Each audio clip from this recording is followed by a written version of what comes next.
La respiración celular es una manera de obtener energía a partir de alimentos, como en este caso la glucosa. Todas las personas, para poder caminar, para poder correr, para poder moverse día a día, necesitan de este combustible, y en el proceso de la respiración celular, esta glucosa se va a convertir en energía. Esa energía se llama ATP. Pero, ¿dónde exactamente se realiza la respiración celular? La respiración celular se realiza en las mitocondrias, que son organelos que se encuentran dentro de nuestras células, las cuales realizan la respiración celular, la síntesis de ATP y también tiene su propio material genético.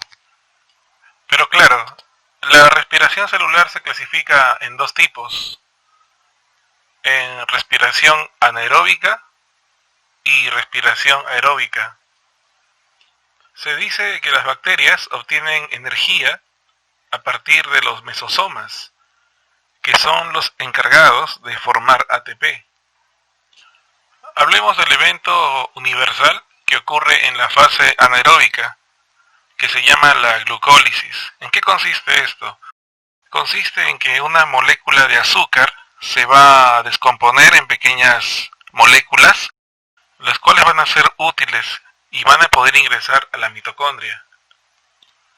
La glucólisis se realiza en el citoplasma de todas las células, y esta fase también es conocida con el nombre de la vía de Embden-Meyerhof. En este proceso se van a formar dos ácidos pirúvicos, es decir, dos moléculas de piruvato a partir de la glucosa, claro. Luego de esta glucosa se van a liberar dos moléculas de NADH2, y así como se gastan dos moléculas de ATP para romper a la glucosa, pues también se obtienen como ganancia dos moléculas de ATP.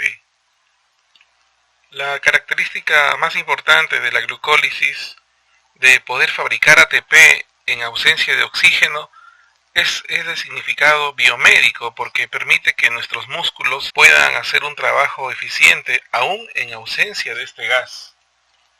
En este momento vamos a explicar lo que es la respiración celular. Vamos a utilizar este cuadro para poder comprender mejor este evento. La respiración celular, como a manera de resumen, tiene dos etapas: la fase aeróbica y la fase anaeróbica. Se llama fase aeróbica porque se necesita la presencia de oxígeno. No te olvides que los seres superiores, como mamíferos, aves, reptiles, anfibios, peces, tienen células con mitocondrias. En estos organismos se va a realizar la fase aeróbica, ya que la mitocondria administra mejor el oxígeno. En cambio, la fase anaeróbica va a ocurrir sin la presencia de oxígeno.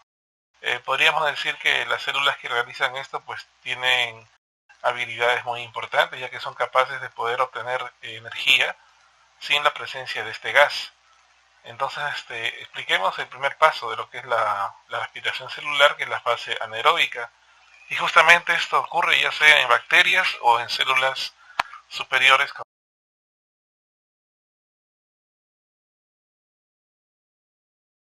El primer evento es la glucólisis o vía de Embden-Meyerhof. Recibe ese nombre porque inicialmente fue explicado por dos científicos. Uno de ellos se llamaba Gustav Embden y el otro se llamaba Otto Fritz Meyerhof. Entonces estos científicos hablaron de este proceso. Se llama glucólisis, ¿por qué? Porque se va a romper una molécula de glucosa. Ya, entonces la glucosa es una molécula orgánica que tiene la función de dar energía a todos los organismos, y a partir de esa molécula se va a obtener ATP.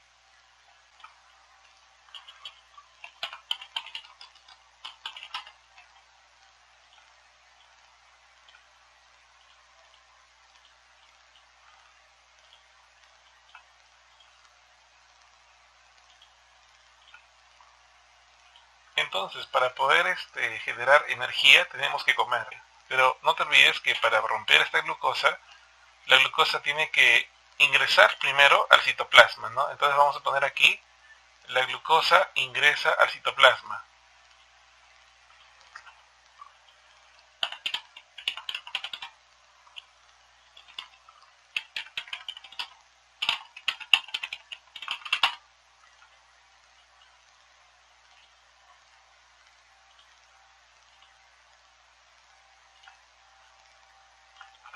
Luego de esto existe una molécula de ATP, la cual va a romper a la glucosa para que pueda dividirse en moléculas más pequeñas. Entonces, podemos esto, la glucosa va a ser afectada por dos moléculas de ATP. Van a venir a querer romper a la glucosa, para poder disolverla, ¿no? Es una molécula muy compleja, entonces al momento de romper el ATP a la glucosa se van a obtener energías, en este caso se van a obtener dos moléculas de ácido pirúvico o también llamado piruvato. Pongamos acá lo que se obtiene. Se van a obtener dos moléculas de piruvato. Por si acaso voy a ponerle otro nombre para que lo tengas claro. A esos piruvatos también se le conoce con el nombre de ácido pirúvico.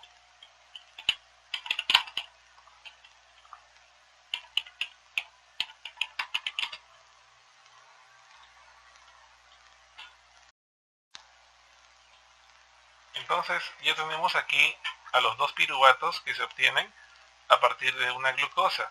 Pero no solamente se obtienen dos piruvatos, sino que también acá en este proceso también se obtienen dos moléculas de NADH2. Acá se obtiene dos moléculas de NADH2.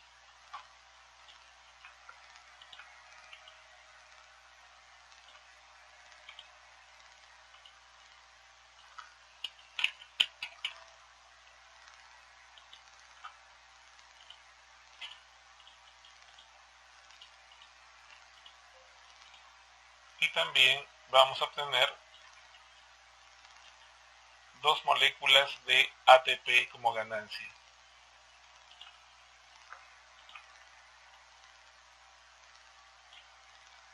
Entonces, ¿cuáles son los productos o los resultados obtenidos de la glucólisis?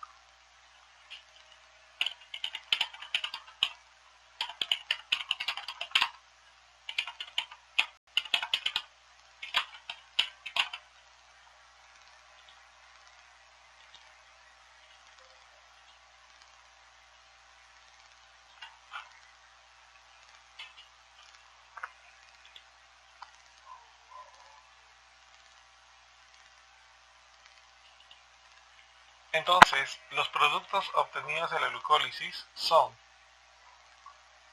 dos moléculas de ATP, dos moléculas de NADH2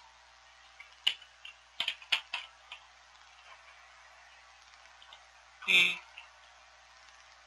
dos moléculas de piruvato. Esos son los productos obtenidos de la glucólisis o vía de Embden-Meyerhof. También a la glucólisis se le conoce con el nombre de glicólisis.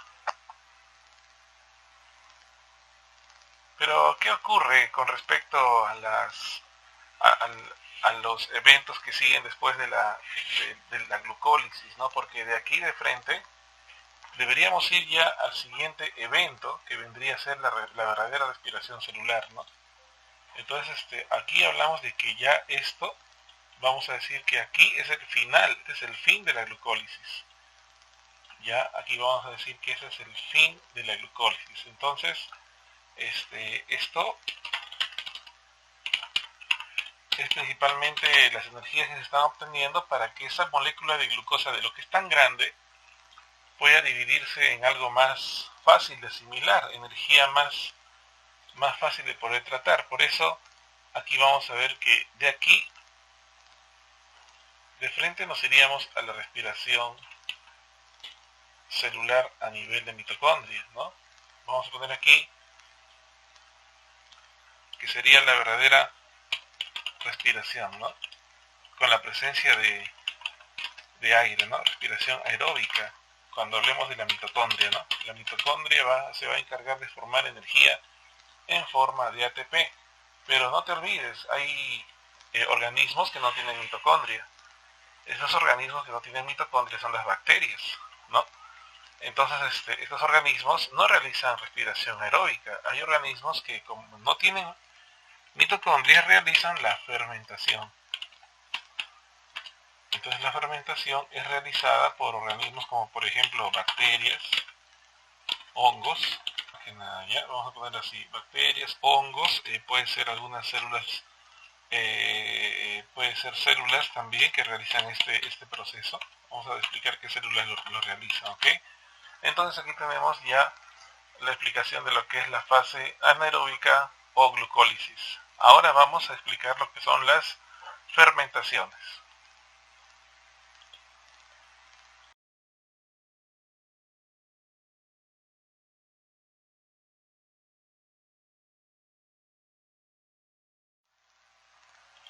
Estamos ahora viendo lo que es el proceso de la fermentación. Entonces, ¿qué ocurre acá? Ocurre que existen organismos que no tienen mitocondrias. Por eso, ¿qué hacen estos organismos para eliminar el exceso de hidrógenos? Realizan las fermentaciones. Por eso, esto es bien claro, ¿no? La fermentación es un proceso anaeróbico, no necesita la presencia de oxígeno. ¿Dónde ocurre la fermentación? Ocurre en el citosol, es decir, en el citoplasma de bacterias, hongos, algunas células. Entonces, ¿cuál es el principal objetivo de la fermentación? Es regenerar el NAD para que nuevamente el ciclo continúe, ¿no? Entonces, hay dos tipos de fermentación. Tenemos la fermentación láctica, aquí está la fermentación láctica, y tenemos después la fermentación alcohólica. ¿Ok? Vamos a explicar cuál es el objetivo de cada uno de ellos, ¿no? La fermentación láctica, debemos recordar que este evento siempre inicia cuando es una glucosa. Nosotros, por ejemplo, consumimos glucosa, las bacterias o microorganismos también forman glucosa. Entonces, ¿cuál es la importancia de la fermentación láctica? Es de formar ácido láctico, ¿no? Entonces, la glucosa, debemos acordarnos que de la glucosa se obtenían dos moléculas de piruvato, pero ustedes recuerden que de esta glucosa no solamente se obtenían dos piruvatos, también se obtenían ATP, pero aquí tenemos esta molécula que es el NADH más H. Esta molécula NADH más H es cantidad de hidrógenos que se van acumulando poco a poco en la bacteria, ¿no? Es por eso que la bacteria tiene que eliminar sí o sí este exceso de hidrógenos. Por eso existe la fermentación láctica. ¿Qué pasa aquí? Que el NADH más H se va a mezclar con el piruvato, para formar dos moléculas de ácido láctico. Entonces, esta molécula de ácido pirúvico o piruvato se mezcla con el exceso de hidrógenos para formar el ácido láctico y se libera aquí la molécula del NAD. Entonces, esta sería la fermentación láctica. ¿Dónde ocurre la fermentación láctica? Por ejemplo, esto lo podemos encontrar en organismos que, por ejemplo, realizan el yogur. Estamos hablando de la bacteria responsable de la elaboración del yogur. Vamos a poner acá una imagen. Esto es realizado por la bacteria conocida con el nombre de Lactobacillus.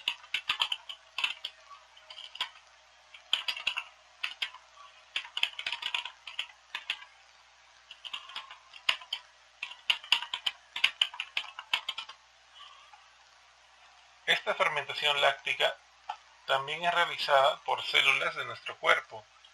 Estamos hablando de los miocitos. Cuando una persona hace ejercicio, las células musculares o miocitos empiezan a segregar, por el esfuerzo físico, empiezan a segregar ácido láctico.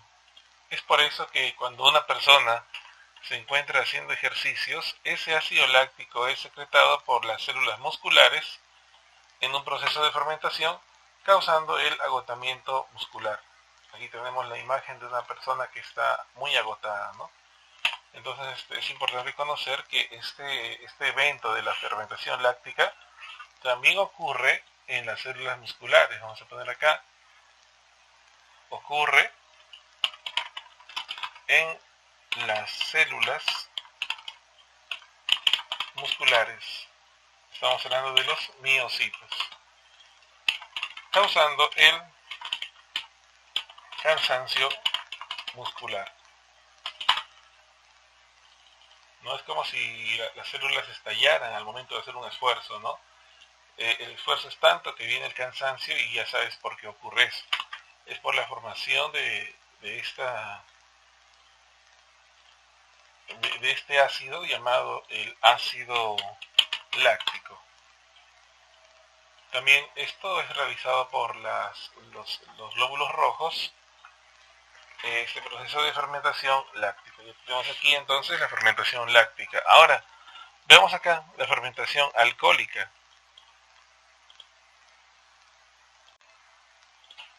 Bueno, en la fermentación alcohólica es un proceso muy similar a la fermentación láctica. ¿Qué ocurre aquí? Bueno, recordemos, en la fermentación alcohólica, como dice su nombre, se va a formar alcohol. ¿En forma de qué? Se va a formar alcohol en forma de etanol. Aquí vamos a agregar una imagen de lo que son las levaduras, ¿no? Las levaduras son hongos que realizan fermentación alcohólica. ¿Qué ocurre acá? Recordemos, consumimos glucosa, estos organismos consumen glucosa, se forma dos moléculas de piruvato. Recuerden que acá hay un exceso de hidrógenos. Este exceso no es bueno para estos organismos como la levadura. Entonces el exceso de hidrógenos se va a combinar con el piruvato para regenerar la molécula del NAD. Pero ¿qué pasa? Estos hidrógenos al combinarse con el piruvato se van a obtener dos moléculas que son el etanol, dos moléculas de etanol o también llamado alcohol etílico y dos moléculas de CO2. Entonces aquí tenemos lo que es la fermentación alcohólica. También se puede dar un ejemplo también relacionado a esto, ¿no? Por ejemplo, cuando tenemos la botella de champán, ¿no?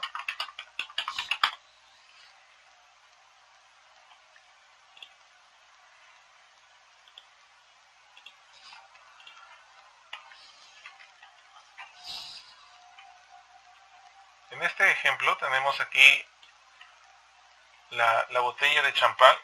Entonces, ¿qué ocurre acá? Cuando tú tienes champán, el champán al momento de destaparlo, ¿no? O abrirlo, este champán va a realizar un estallido. Entonces, ¿qué ocurre acá? Resulta que el champán tiene la característica de ser una fermentación incompleta. Por eso, cuando tú abres una botella de champán, acá tenemos lo siguiente. La parte líquida vendría a ser el etanol. Ya, este sería el etanol o también llamado alcohol etílico. En cambio, el corcho sale disparado. ¿Por qué? Sale disparado porque justamente aquí dentro, en este espacio del champán, vamos a encontrar la presencia de un gas. Ese gas se llama el CO2. Es por eso que al momento de abrir una botella de champán, el corcho sale disparado, debido a la presión que ejerce el CO2 dentro de la botella. Por eso tenemos aquí una fermentación, pero es una fermentación incompleta. No es como en el vino, que el vino cuando tú sacas el corcho, pues no, el corcho no sale disparado, ya que la fermentación que tiene el vino ya es una fermentación pura, es una fermentación completa. En cambio aquí en el champán es una fermentación incompleta y se está liberando etanol y CO2.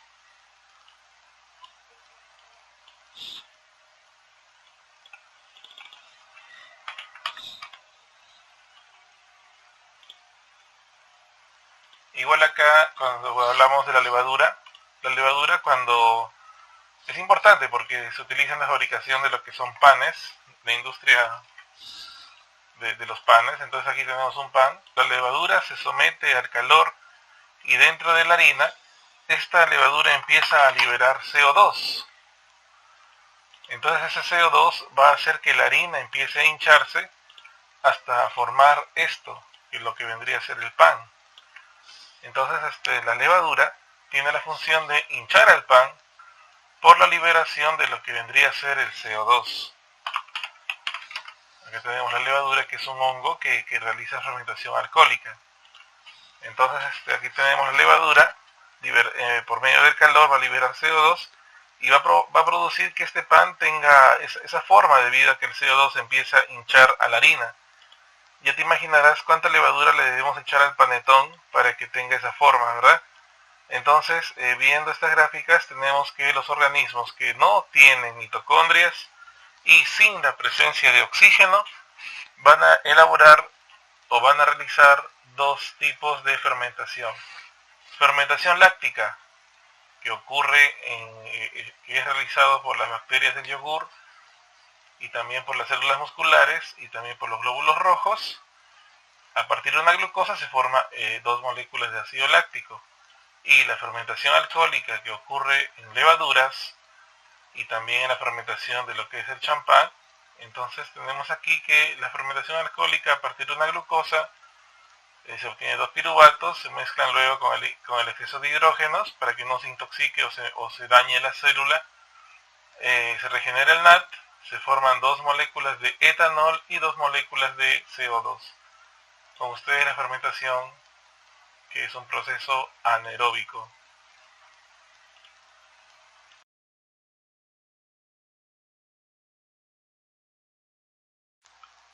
Luego de que ya hemos terminado con la glucólisis, recordemos que en la glucólisis se obtuvieron energías que van a entrar ahora a la respiración celular. Ya hemos visto fermentación, ya no tiene nada que ver con esto ahora. Entonces, los dos piruvatos que se han formado en la glucólisis ahora van a ingresar a la mitocondria, ¿no? En tres eventos, vamos a explicar los dos primeros. El primer evento de la respiración aeróbica es la oxidación del piruvato. En estos momentos ya estamos hablando de células más complejas, ya células que tienen mitocondrias como la de nosotros, ¿no? Los seres humanos, nosotros tenemos mitocondrias y vamos a atrapar esa energía obtenida de la glucosa para poder realizar nuestras funciones vitales, ¿no? Entonces, el primer evento de la respiración aeróbica se llama la oxidación del piruvato. Aquí estamos viendo en la pantalla la oxidación del piruvato. ¿Qué ocurre acá? Los dos piruvatos que se han obtenido de la glucólisis van a ingresar a la mitocondria. Ok, acá tenemos los piruvatos, ¿no? No te olvides que los piruvatos también se llaman ácido pirúvico. Entonces, antes de este piruvato, antes debe oxidarse, dice, ¿no? Debe oxidarse en esta primera etapa de la respiración aeróbica, o sea, respiración que requiere de oxígeno, llamada oxidación del piruvato. Entonces, aquí ocurre lo siguiente, que este piruvato se va a oxidar, es decir, va a perder energía, y se va a convertir ahora en dos moléculas de acetilcoenzima A. No solamente eso, también de estos piruvatos se van a obtener dos moléculas de CO2 y dos moléculas de NADH+H.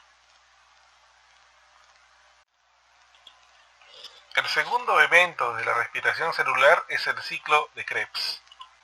Pero también al ciclo de Krebs se le puede conocer de otras maneras. Vamos a poner el nombre de cómo también se le conoce al ciclo de Krebs. El ciclo de Krebs también se llama el ciclo de los ácidos tricarboxílicos, o también es conocido como el ciclo del citrato. Entonces, el ciclo de Krebs va a ocurrir dentro de la mitocondria. Este es el segundo evento de la respiración celular. Si acercamos esta imagen, esta es la mitocondria. Aquí va a ocurrir la etapa llamada ciclo de Krebs dentro de la matriz mitocondrial, justamente aquí. Aquí vamos a ver que ocurre el ciclo de Krebs dentro de esta matriz mitocondrial. ¿Ok? Entonces, en este momento la mitocondria está preparada para poder recibir a esta molécula que se llama la acetilcoenzima A. Recuerden la oxidación del piruvato, acetilcoenzima A va a ingresar a la mitocondria. vamos a explicar un cuadro aparte para ver cómo sucede esto. Pero, ¿cuáles son los productos que se obtienen en la etapa del ciclo de Krebs? Te voy a poner los productos finales que se van a obtener para que entiendas mucho mejor este tema. Se obtienen 3 moléculas de NADH+H, que es un transportador de electrones. Luego se va a obtener una molécula de FADH2 y luego se obtiene una molécula de GTP que a las finales se va a convertir en una molécula de ATP. ¿Ok?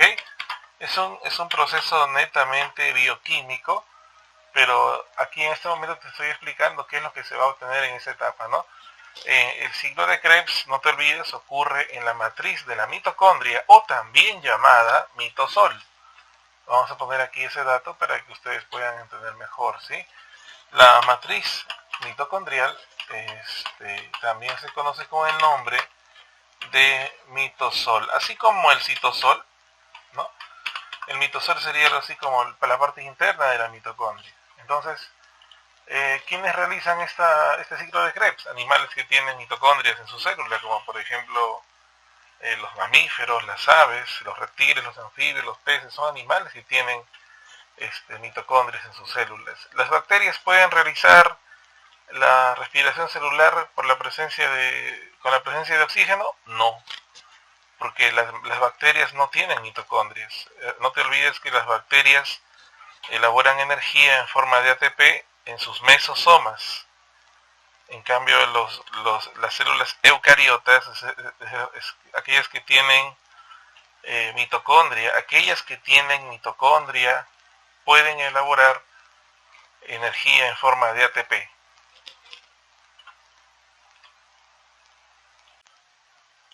Entonces, estamos ahora dentro de la mitocondria, estamos dentro del mitosol, y aquí va a ocurrir el evento llamado el ciclo de Krebs. Para niveles preuniversitarios solamente es bueno acordarte de las siguientes moléculas. Acordarte del oxalacetato y del citrato y del acetilcoenzima A. Pero para un nivel superior, un nivel ya universitario, tenemos que acordarnos de los elementos que forman el ciclo de Krebs. Entonces vamos a explicar lo que ocurre acá. En el ciclo de Krebs, las dos moléculas en este caso acetilcoenzima A, va a ingresar a la mitocondria. Vamos a poner esto como dato, ¿ya? Para que podamos entender mejor este ciclo. Entonces ponemos acá, número 1. Acetilcoenzima A ingresará a la mitocondria. O también conocido con el nombre de matriz mitocondrial o mitosol. Número 2. La molécula de oxalacetato,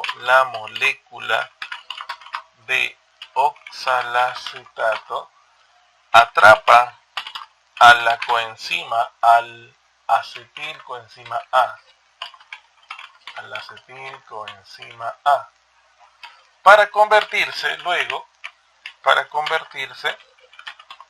luego en citrato, o también llamado el ácido cítrico. ¿No te suena ese nombre? Estamos hablando del jugo de las frutas, ¿no? El ácido de las frutas. Entonces aquí tenemos el ácido cítrico o citrato. Luego de esto, el acetilcoenzima A, al unirse con el oxalacetato, aquí estamos viendo la imagen, nos vamos a sacar un poquito, acetilcoenzima A, al unirse al oxalacetato, se va a formar el citrato. Luego aquí el acetil, ya al estar mezclado con el oxalacetato, se forma el citrato, se libera nuevamente coenzima A para que continúe con el ciclo de atraer nuevamente al acetil. Entonces, el citrato se va a convertir ahora en cis-aconitato. De cis-aconitato se convierte en isocitrato. Luego, las moléculas del NAD van a quitarle hidrógenos al isocitrato. Es decir, aquí van a ocurrir 3 deshidrogenaciones. Como en el cuadro anterior te había mostrado, aquí ocurren lo que son las 3 deshidrogenaciones, se forman 3 moléculas de NADH más H. Por eso aquí en el ciclo de Krebs vamos a ver que la molécula de NAD le va a quitar hidrógenos, pero no solamente una vez, van a ser 3 veces. Aquí tenemos 1, aquí tenemos 2, y por acá tenemos, por acá está 3, aquí está. Son 3 momentos en la cual se forman 3 moléculas de NADH más H. Eso se llama las 3 deshidrogenaciones que ocurren a nivel de ciclo de Krebs. Vamos a poner acá este dato para que ustedes puedan verlo mejor. Tenemos 3 NADH más H, ¿ya? Esas son las 3 deshidrogenaciones que ocurren en este evento, ¿ya? 3 NADH más H. ¿Qué más? En este momento pues estamos viendo ahora que de citrato se convirtió en isocitrato. El isocitrato ahora se llama el alfa-cetoglutarato. Luego esto se convierte por acción del NAD al momento de sufrir oxidación. El cetoglutarato ahora se llama el succinil coenzima A. De aquí se forma una molécula de GTP que a la larga se va a convertir en ATP. El GTP es guanosin trifosfato. Y luego de aquí el succinil coenzima A se convierte en succinato. Luego viene una molécula de FAD para quitar hidrógenos de este succinato para convertirse luego en fumarato, luego en malato y luego en oxalacetato. Entonces, este ciclo de Krebs tiene el objetivo de formar energías a manera de transportador de electrones. Los productos son 3 NADH más H, una molécula de FADH2 y una molécula de GTP que ya te había comentado que se va a convertir luego en una molécula de ATP. Entonces aquí tenemos los productos que se obtienen en la fase llamada el ciclo de Krebs, que ocurre dentro de la matriz mitocondrial.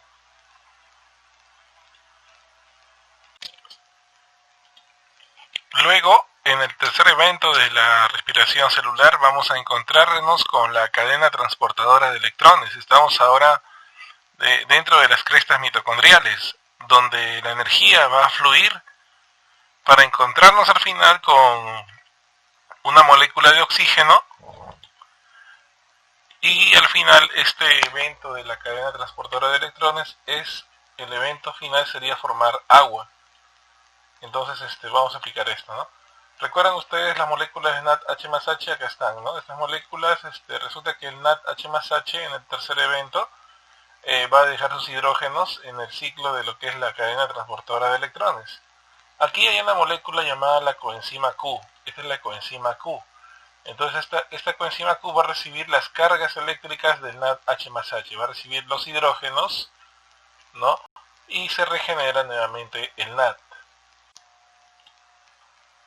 Entonces el NADH más H ha perdido sus hidrógenos para que sean transportados como energía por la coenzima Q, y luego la coenzima Q va a mandar esa energía hacia el citocromo C, que vemos acá. Este es el citocromo C. De esa manera los electrones, la energía está viajando por estos complejos que se encuentran en la cadena transportadora de electrones. Los hidrógenos que se encuentran pasando por esta cadena transportadora de electrones, los hidrógenos van a encargarse de formar ATP. Cada par de hidrógenos se va a encargar de formar el ATP. Pero como aceptor final de electrones de este evento de la cadena transportadora, tenemos al oxígeno, que al recibir a los electrones va a formar lo que es el agua.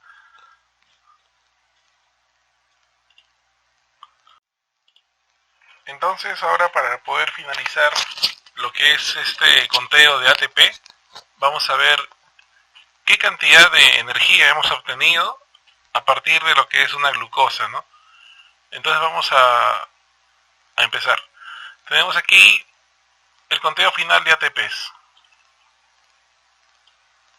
Pero antes de hacer esto debes saber que por una molécula de NADH más H, esto es equivalente a 3 ATP, y por una molécula de FADH2 esto vale 2 ATP. Bueno, entonces pongamos acá el primer evento, que es la glucólisis. ¿Qué energías se obtuvieron en la glucólisis? Tenemos 2 moléculas de ATP y 2 moléculas de NADH más H.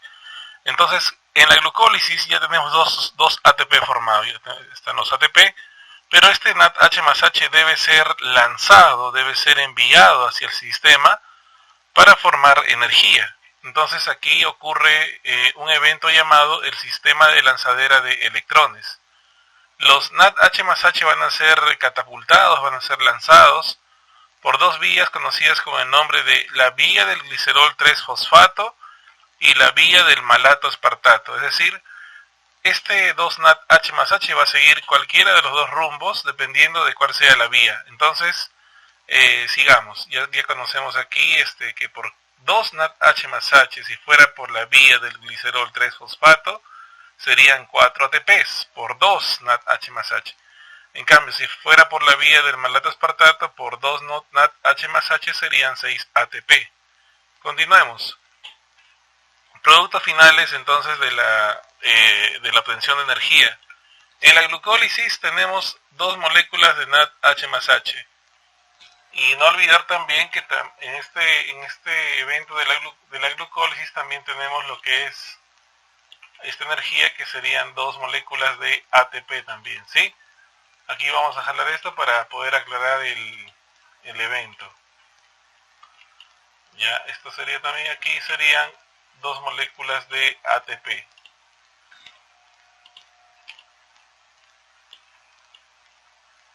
Ok.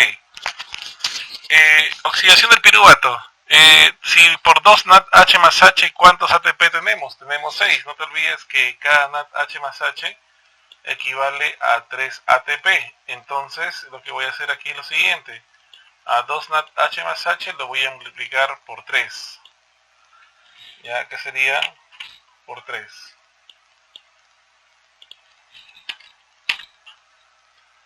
Para que no se confundan, ¿ok? Entonces tengo ahí que 2 por 3 sería 6 ATP, oxidación del piruvato.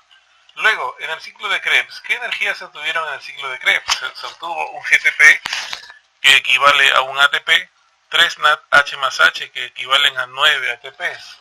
No te olvides que por cada NAD equivale a 3, sería 3 por 3. 3 por 3 es 9 ATP. Ahora, por cada FAT, ¿a cuánto equivale un FAT-H2? Un FAT-H2 equivale a 2 moléculas de ATP. Ya, entonces sabiendo eso, yo voy a hacer lo siguiente. Acá tengo por 3, entonces aquí no sería por 3, aquí sería por 2, ya que sería por 2. Entonces 1 por 2, ahí tenemos 2 ATP generados. Entonces en el ciclo de Krebs, ¿cuántos ATP tengo en total? Tengo 1, 3 por 3, 9, 1 por 2, 2. 9 más 2 más 1 es 12. 9, 10, tengo 12 ATPs. Pero acá hay un detalle. Estamos hablando de la oxidación del piruvato. En sí no es un piruvato. Ustedes deben recordar que no es por un piruvato todo esto. Ya que al inicio de todo este evento que hemos trabajado, hemos visto que en total eran 2 piruvatos, eran 2, y no solamente era 1, eran 2. Entonces, como eran 2, pues ya no sería, aquí vamos a jalar esto por acá, ya no serían 12, serían 12 por 2, porque son 2 piruvatos, entonces sería 12 por 2 es igual a 24 ATPs en el ciclo de Krebs. Conteo final. Si te preguntan en el examen de admisión, te van a preguntar ¿cuántos ATP se obtuvieron por la vía del glicerol 3-fosfato? Ya, entonces vamos a ver eso. Por la vía del glicerol 3-fosfato se obtuvieron. Ya, tengo 2 ATP. Ahora, estos 2 NADH más H por la vía del glicerol 3-fosfato son 4. Ya, entonces sería, primero sería 2, después sería 4. Luego, ¿qué sigue?